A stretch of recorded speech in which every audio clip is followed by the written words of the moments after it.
Yeah. What's good, my people? You know what day this Focus Friday topic is? You got a mat.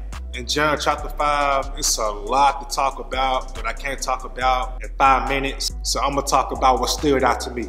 So the Lord heals a man. One of the men lying there had been sick for 38 years. When Jesus saw him and knew he had been ill for a long time, he asked him, "Would you like to get well?" "I can't, sir," the sick man said, "for I have no one to put me into the pool when the water bubbles up. Someone else always gets there ahead of me." Jesus told him, "Stand up, pick up your mat, and walk." Instantly, the man was healed. He rolled up his sleeping mat and began walking. I had to put myself in the shoes of this man. I've been laying on the mat for 38 years without the mobility to move, and the Lord allows me to stand up and walk. I'm leaving that mat behind. I know this mat has lost cushion, it's dirty, it's smelly, and Jesus says to pick it up. I would have been like, "Oh, come on, Jesus, come on, baby. I'm walking now. I don't need this mat no more." But the mat means something. The mat represents so much. It's a symbolism of what the Lord has done in his life. He used to be laying on that thing, now he's walking with it. A lot of y'all know that I work with Young Life. I had a chance to go to North Carolina, spend a month there, share my story to teenagers all over. To be honest, around the third week, I got tired of sharing my story.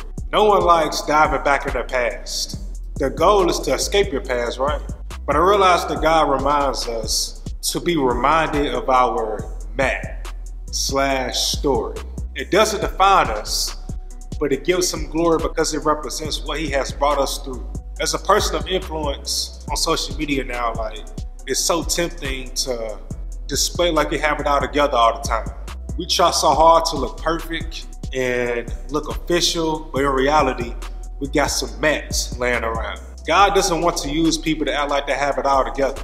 He wants to use people that's not afraid to show their mat, to show what he's brought them through. You try to act like you have it all together, it just takes so much energy out of you. So afterward, Jesus finds this man in the temple, says this to him. But afterward, Jesus found him in the temple and told him, "Now you are well, so stop sinning or something even worse may happen to you."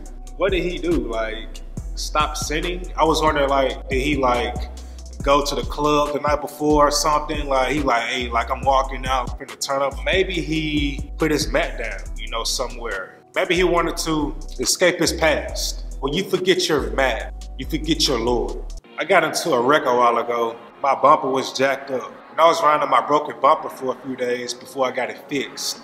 I'm thinking I'm the only one on the road, bumper jacked up, looking ugly. I saw 50 other cars in the same week. Their bumper was jacked up and broken just like mine. But when mine wasn't jacked up, I couldn't really notice anything because my car was looking all spiffy and perfect. And it made me feel kind of good because I'm not the only one. Me too. My car's broken like yours. Hey, what's up, bro? You good? Hey, your bumper jacked up? Hey, mine too, bro. Hey, we gonna be all right though. I'm gonna get mine fixed tomorrow. Yeah. Hey, we going to get it fixed at? For real? Are they high? Hey, where they at? All right, I'm gonna go there. I don't care how much influence you have or how popular you are. You have a mat. You have a story. The Lord has brought you through something, and people need to see your mat and hear your story. I try my best to share my stories on here, like my anxiety story. Click here to watch that. We all live in this crazy thing called life, and we are in need of repair.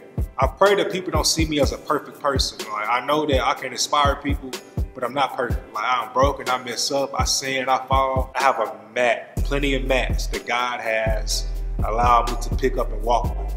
And you do too as well. I'm gonna leave you guys with a quote from Prince EA. In life, there are 2 doors to walk in. Act perfect and be admired, or be real and be loved. If you haven't already, try to type up your testimony and kind of recall what God has done in your life. It's Focus Friday. Hey, hit that subscribe button. If you're new to this channel, you know what day it is.